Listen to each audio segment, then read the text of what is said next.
All right, everybody. So we had another airplane accident here, and this Lear 55. This one you can see here. I'm going to show a little bit, or have you look at this one aspect of this video, and you can see the airplane coming out of the clouds, turning, kind of corkscrewing a little bit.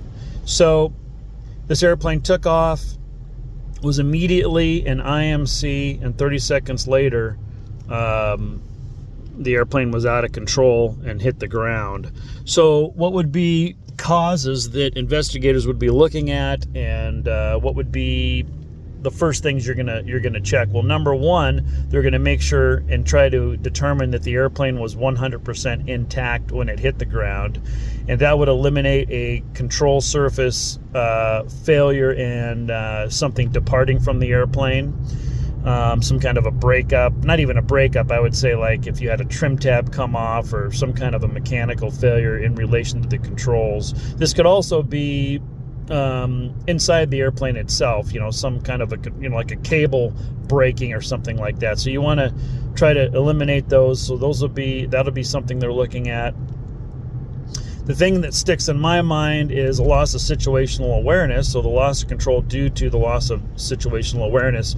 So the one thing that we want to think about here when we talk about that and how can that happen and how does that happen is, so one thing to think here is that these are high performance airplanes. So a Learjet has a ton of horsepower, and it's a slippery airplane, meaning that it's very, very sleek. And as a matter of fact, when the Learjet came out in the 60s, early 60s, and off the top of my head, I'm going to say late 50s, early 60s, the Lear 23, it would outclimb the fighter jets of its day, believe it or not, up to 10,000 feet. It could outclimb it. This is how much power these have. So imagine you've got this Lear 55 at climb power. Now we lose control of the airplane. Just let's say situational awareness. We lose our situational awareness. So the throttles are not coming back, because if a pilot loses situational awareness and doesn't realize it, this happens. This is a common thing that happens. When I say common, I mean these do happen, okay?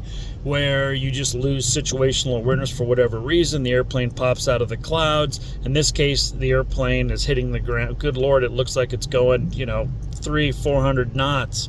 So the loss of situational awareness can occur due to just flat out, you're in the cockpit, you have a high workload, you're busy, you're maybe tuning in a frequency, you're getting ready to contact departure, and you just for a couple of seconds you lose your situational awareness, and everything can be working fine in the airplane, instruments can be fine, and now you're popping out of the clouds, out of control.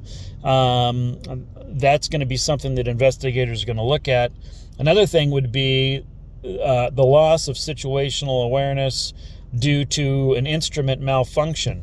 So even though this airplane has redundant systems and more than likely has got, because this is a Learjet, you could have two pilots on board, it's going to have co-pilot instrumentation and pilot captain instrumentation, which would be on two different systems typically. Now, I didn't look into this in detail, but that's normally how it would work. But even if the pilot flying, whichever one it was, is looking at their primary instruments, the conflict resolution between the two, when you're that low to the ground and that busy, it would be really extremely difficult to catch it. You might not catch it, even if there is a prompt, because you're going to be looking and trying to figure that out. And really, really quickly and very rapidly, you could be coming back out of the clouds when you're that low.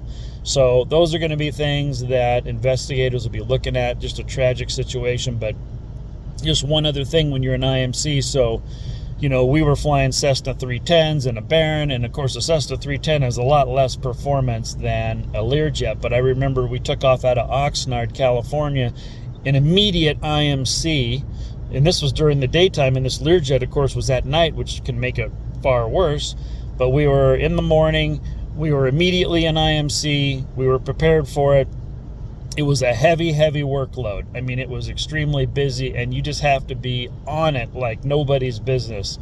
So anyway, I guess, and the airplane is so destroyed, hopefully, that if it does have a flight data recorder of some kind, which it may or may not, I don't know, with these types of flights, if that's a requirement or not. But hopefully they can find some data here and be able to make a determination with data as to what had happened. So, boy, just man, condolences. We had a young girl on there that it was getting medical treatment when they were on their way back to Mexico. Boy, just awful. So anyway, we'll talk to y'all later.